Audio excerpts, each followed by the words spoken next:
Welcome to eco अभी। आज हम लोग रिलेटिव इनकम हाइपोथेसिस जो कि जेम्स डूसेनबेरी ने दिया था उसके बारे में बात करने वाले हैं। लेकिन रिलेटिव इनकम हाइपोथेसिस के बारे में बात करने से पहले हमें जानना जरूरी है कि यह हाइपोथेसिस बनाने की जरूरत क्यों पड़ी। तो इससे पहले एक हाइपोथेसिस आया था जो था एब्सोल्यूट इनकम हाइपोथेसिस,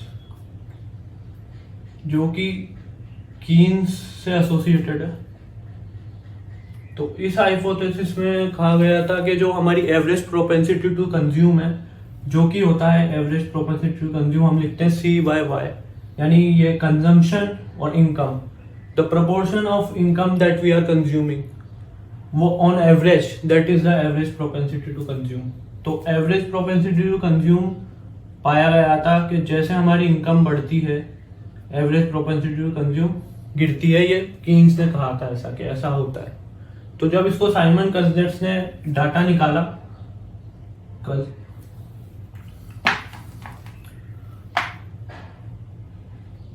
कज़नेट्स ने डाटा निकाला, तो उन्होंने निकाला था 1869 से 1929 का टाइम सीरीज डेटा।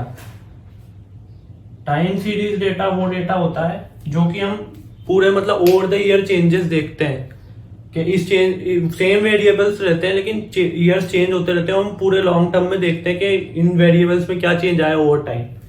तो टाइम सीरीज डेटा जब उन्होंने निकाला तो उन्होंने पाया एपीसी कांस्टेंट है, इनकम इंक्रीज हो रही है तो भी एपीसी को फर्क नहीं पड़ रहा, एपीसी कांस्टेंट है।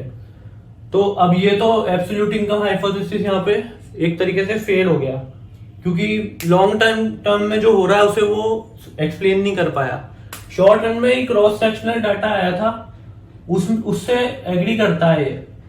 उसमें हो रहा था, उसमें जो एपीसी था हमारा वो फॉल हो रहा था जब इनकम इंक्रीज हो रही थी तब। लेकिन ऐसा एक्चुअल में जब लॉन्ग टर्म में गए हम तब ऐसा नहीं हुआ। तो यहाँ पे डायलेमा आया कि लॉन्ग टर्म डाटा को हम कैसे एक्सप्लेन करें कि एपीसी कांस्टेंट है। तो फिर जेम्स ड्यूसेनबेरी ने दिया रिलेटिव इनकम हाइपोथेसिस। तो relative income hypothesis says that whenever there is an increase in income and the relative income of the individual does not change, his APC will remain constant। और basically मतलब relative income hypothesis का मतलब है कि जो हमारे एक individual है उसकी APC is a function of relative income. ये मैंने सिर्फ एक्सप्लेन करने के लिए आपको लिखा है इक्वेशन, इसे कहीं लिख के मत आ जाना। तो जो एपीसी और रिलेटिव इनकम का फंक्शन है। अब रिलेटिव इनकम क्या होती है? एब्सोल्यूट इनकम पहले हम समझते हैं। एब्सोल्यूट इनकम होती है जैसे मेरी इनकम 1 लाख है और मेरी इनकम 2 लाख हो गई तो मेरी एब्सोल्यूट इनकम है। This is in absolute terms, मतलब एब्सोल्यूट नंबर्स के टर्म्स में है तो आसानी से हम देख सकते हैं कि मेरी एब्सोल्यूट इनकम बढ़ चुकी है। लेकिन relative income is your income in relation to others. तो मतलब आपकी इनकम है मान लो 30,000, आपके पड़ोसी की है 40,000 और आपकी कॉलोनी में एक और बंदा है उसकी है 50,000। तो आपकी relative income is low in comparison to these 2 person जो आपकी कॉलोनी में रहते हैं। तो ये है रिलेटिव इनकम। तो हमें पता चला, ड्यूसेनबेरी ने बोला कि रिलेटिव इनकम जो है वो ही इंपॉर्टेंट है और उसके ऊपर ही हमारा एपीसी डिपेंड करता है। एपीसी रिलेटिव इनकम के हिसाब से वेरी करता है। क्यों होता है ऐसा? क्योंकि इसके पीछे रीजन है डेमोन्स्ट्रेशन इफेक्ट। अब डेमोन्स्ट्रेशन इफेक्ट को समझाने के लिए मैं पहले ग्राफ बना लेता हूं, फिर हम देखते। तो अब हम लोग बात करेंगे डेमोन्स्ट्रेशन इफेक्ट के बारे में। तो demonstration effect says that the consumption pattern of one individual depends on the consumption patterns of the other individual in the society. मतलब कि एक इंडिविजुअल जो खर्चा कर रहा है वो डिपेंड करता है उसकी एब्सोल्यूट इनकम पे भी करता ही है, लेकिन वो उस पर भी डिपेंड करता है कि उसकी सोसाइटी के लोग किस तरीके से पैसा खर्च करते हैं, how they spend their money. क्योंकि होता क्या है, जब एक इंडिविजुअल एक सोसाइटी में रहता है तो वो दूसरे लोगों के कंजप्शन पैटर्न्स को फॉलो करता है। वो अपने आसपास के लोग किस तरीके से रहते हैं उससे वो इफेक्ट होता है। वो चाहता है कि वो भी दिखाए कि हाँ मेरे पास भी पैसा है, मेरा भी स्टैंडर्ड अच्छा है। अगर कोई बंदा एक मतलब लो लेवल इनकम वाली सोसाइटी से जाके हाई लेवल इनकम वाली सोसाइटी पे जाएगा तो ऑब्वियसली ज़्यादा खर्चा करेगा। ये नेचुरल बात है, क्योंकि कोई बंदा अगर एक विलेज में रहता है और कोई बंदा दिल्ली चल जाता है तो दिल्ली में जाके ऑब्वियसली उसका खर्चा ज़्यादा होगा, क्योंकि वहाँ की सोसाइटी ऐसी है, वहाँ के मतलब उसको आदतें ऐसी लग जाएंगी। भले ही हो सकता है उसकी इनकम इतनी ज़्यादा नहीं हो, फिर भी he will try to spend as much as he can so that he can show that he is up to everyone else, he is not below anyone else. तो यहाँ पे यही बात है, डेमोन्स्ट्रेशन इफेक्ट एक मतलब यही बताता है हमें कि एक इंडिविजुअल कैसे खर्चा करता है, किसके ऊपर डिपेंड करता है वो।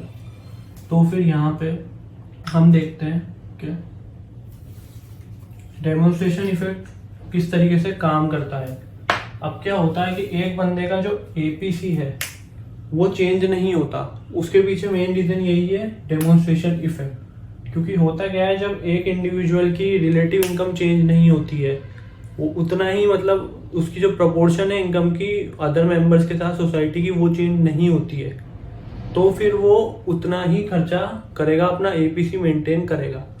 तो अगर उसकी एब्सोल्यूट इनकम बढ़ गई, उसकी एब्सोल्यूट इनकम मान लो 1 लाख से 2 लाख हो गई, और 1 लाख में से अपन मान लेते हैं वो खर्चा कर रहा था 80,000, ठीक है, तो उसका एपीसी कितना हुआ 0.8।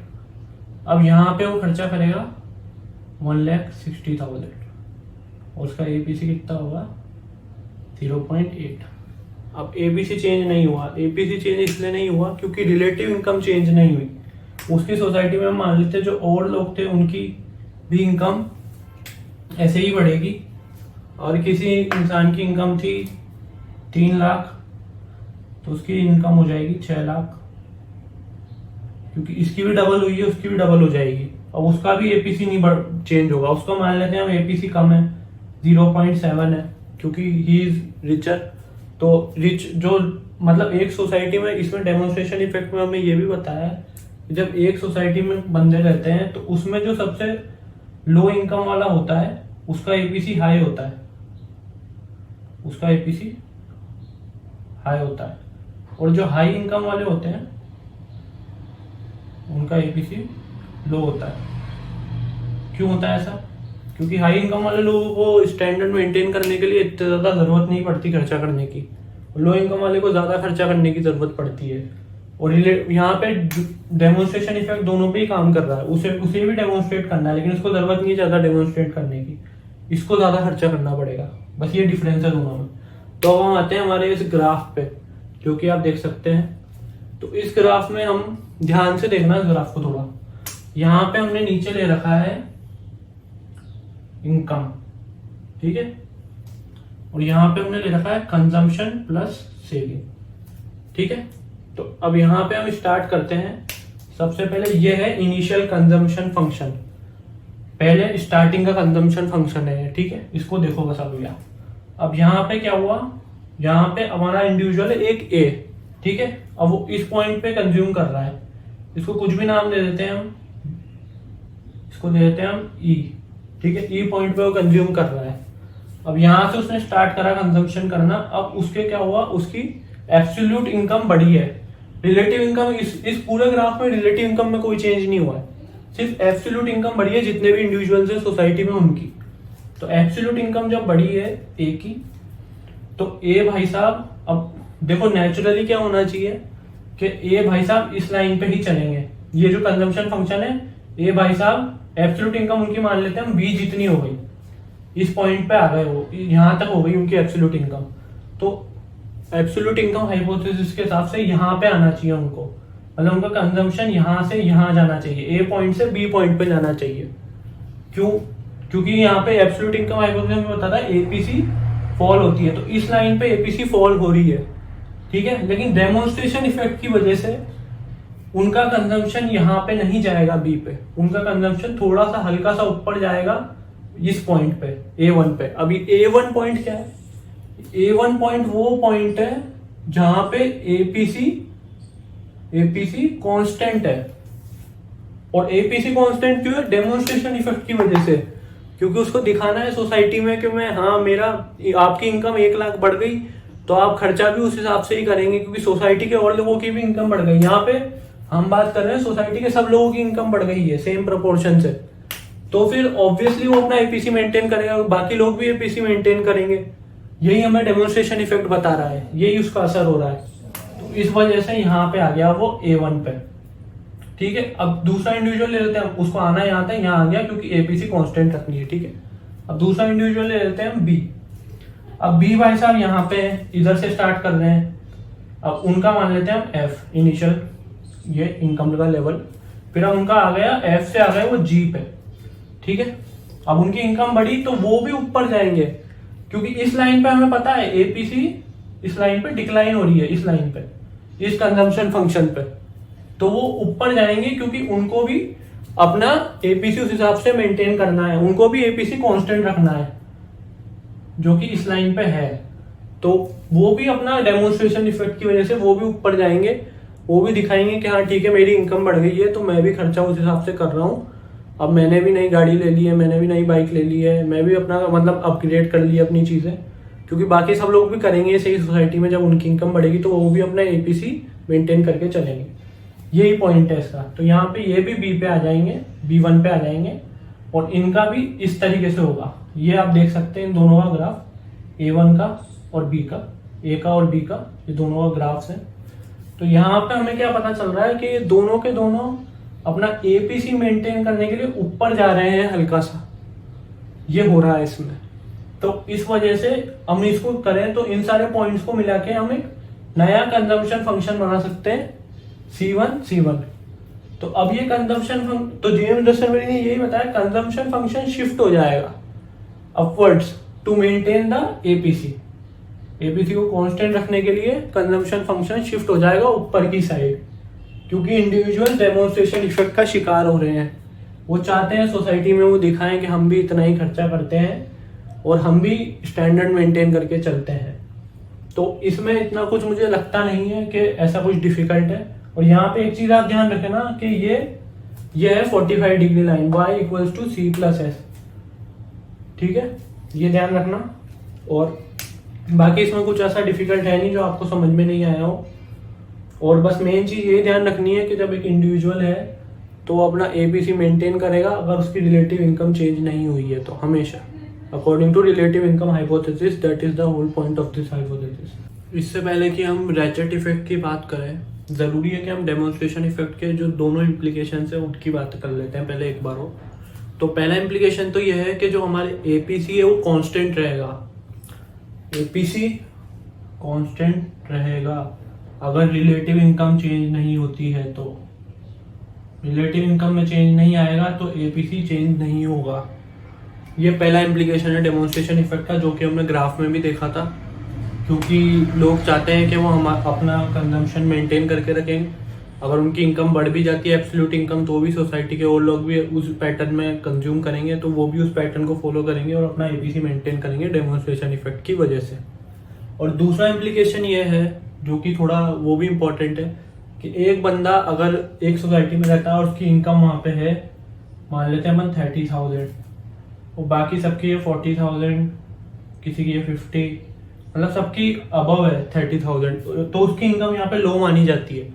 तो वो क्या करेगा, अपना एपीसी उसका ज्यादा रहेगा, उसका एपीसी मान लेते हैं 0.9 रहेगा और इसका रहेगा 0.8, इसका रहेगा 0.7। और इसका उल्टा भी सच है, अगर कोई बंदा रहता है एक सोसाइटी में और उसकी इनकम हाई मानी जाती है तो उसका एपीसी रहेगा कम, क्योंकि वो डेमोन्स्ट्रेशन इफेक्ट का ये भी इम्प्लीकेशन है एक, क्योंकि वो इसको जरूरत नहीं है इतना डेमोन्स्ट्रेट करने की कि ये अमीर है। ये थोड़ा सा भी खर्चा करेगा, 0.7 इसका एपीसी है, तो भी ये इतना अफोर्ड कर पाएगा, इनके जितना ये कंजम्पशन दिखा पाएगा सोसाइटी में, तो उसको इसका एपीसी इसलिए लो है, डेमोन्स्ट्रेशन इफेक्ट ही काम कर रहा है। ये दो इम्प्लीकेशन है डेमोन्स्ट्रेशन इफेक्ट की जो आपको याद रखनी है, बाकी ऐसा कुछ डिफिकल्ट है नहीं उसमें। अब आते हैं हम रैचेट इफेक्ट पे, जो कि दूसरा इंपॉर्टेंट इफेक्ट है। तो ड्यूसेनबेरी ने कहा था कि एक बार कंजम्पशन ऊपर चल जाए तो उसके बाद वापस से उस लाइन पे नीचे नहीं आएगा, वो उस तरीके से नीचे नहीं आएगा। क्योंकि होता क्या है, जब एक इंसान को आदत पड़ जाती है एक कंजम्पशन पैटर्न की, एक लेवल ऑफ कंजम्पशन की, अगर मान लेते हैं आज आपने ले ली बाइक, और आपको बाइक की आदत पड़ चुकी है, और आपने जब बाइक ली थी तब आपकी इनकम मान लेते हैं 40,000 थी, अब आपकी इनकम हो गई है 25,000, और आपको बाइक मेंटेन करने में प्रॉब्लम हो रही है, लेकिन फिर भी आप ट्राई करेंगे कि नहीं मैं बाइक यूज करता हूँ, क्योंकि because you are used to it now, आपको उसकी आदत लग चुकी है और आपको एक लेवल की आदत लग चुकी है, तो उससे नीचे जाना आपके लिए बिल्कुल, आप एकदम से नीचे नहीं आ पाएंगे। तो यहाँ पे हम देखते हैं ग्राफ में, ये देख रहे हैं हम कंजम्पशन फंक्शन है, तो यहाँ पे मान लेते हैं हम ये इंडिविजुअल है, वो यहाँ पे कंज्यूम कर रहा है, अब उसकी इनकम हो गई डिक्लाइन, तो उसकी इनकम डिक्लाइन होगी तो वो कंजम्पशन उसको जाना इधर चाहिए, इधर की साइड आना चाहिए, नीचे की साइड, लेकिन वो जाएगा ऐसे, ये देख रहे हो इधर की साइड जाएगा। वो क्यों जाएगा इधर की साइड? क्योंकि वो अपना कंजम्पशन मेंटेन करने की कोशिश करेगा कहीं ना कहीं, वो कम तो कर रहा है कंजम्पशन, लेकिन जितना उसको कम करना चाहिए था, इस लाइन पे आना चाहिए था, उसको इस लाइन पे नहीं आ रहा, वो थोड़ा थोड़ा करके कम कर रहा है, क्योंकि वो उस लेवल को मेंटेन करने की कोशिश कर रहा है, जो उसका पास्ट पीक कंजम्पशन का लेवल है उसके अकॉर्डिंग वो अपना कंजम्पशन अभी करंट पे करेगा, और उस हिसाब से वो मेंटेन करने की कोशिश करेगा। बी के साथ भी यही हो रहा है, बी भी पूरा नीचे नहीं जा रहा, वो थोड़ा थोड़ा करके नीचे जा रहा है, क्योंकि वो भी अपना कंजम्पशन मेंटेन करने की कोशिश कर रहा है। तो ये है रैचेट इफेक्ट, कि कंजम्पशन पूरा का पूरा वापस वैसे नहीं जाता बैकवर्ड, वो थोड़ा थोड़ा करके कम होता है, थोड़ा थोड़ा करके मतलब इंडिविजुअल रिड्यूस करता है अपना कंजम्पशन, क्योंकि उसको एक स्टैंडर्ड की आदत पड़ चुकी है, उसको एक लेवल पे रहने की आदत पड़ चुकी है, उससे नीचे उसके जाना बहुत डिफिकल्ट है, फिर भी वो जाता है तो थोड़ा थोड़ा करके जाएगा, जितना उससे हो सके उतना वो मेंटेन करने की कोशिश करेगा। और ये रैचेट इफेक्ट है, जो कि दूसरा इफेक्ट है इस हाइपोथेसिस का। और इस हाइपोथेसिस में यही दो इफेक्ट्स हैं जो एक्सप्लेन कर रहे हैं कि एपीसी कांस्टेंट क्यों है, कंज्यूमर किस तरीके से कंजम्पशन कर रहा है, उसका कंजम्पशन किस तरीके से डिपेंड कर रहा है उसकी रिलेटिव इनकम पे, और जो उसका मतलब पास्ट पीक कंजम्पशन है उसके ऊपर। तो यहाँ पे दो चीजों पे वो डिपेंड कर रहा है, एक तो उसकी रिलेटिव इनकम और दूसरा है उसका पास्ट पीक कंजम्पशन, जो पास्ट उसकी पीक थी कंजम्पशन की, उस हिसाब से उसका करंट कंजम्पशन होगा। अगर वो पास्ट पीक से गिर जाता है तो इतना नहीं गिरेगा, पूरा नहीं आएगा नीचे, क्योंकि वो मेंटेन करने की कोशिश करेगा अपना लेवल। और यही है ड्यूजेनबेरी का relative income hypothesis. I hope आपको समझ में आया हो। अगर आपको समझ में आया तो वीडियो को लाइक कर देना, समझ में नहीं आया तो डिसलाइक कर देना, और कमेंट में ज़रूर बताना कि क्या समझ में नहीं आया। Thank you for watching.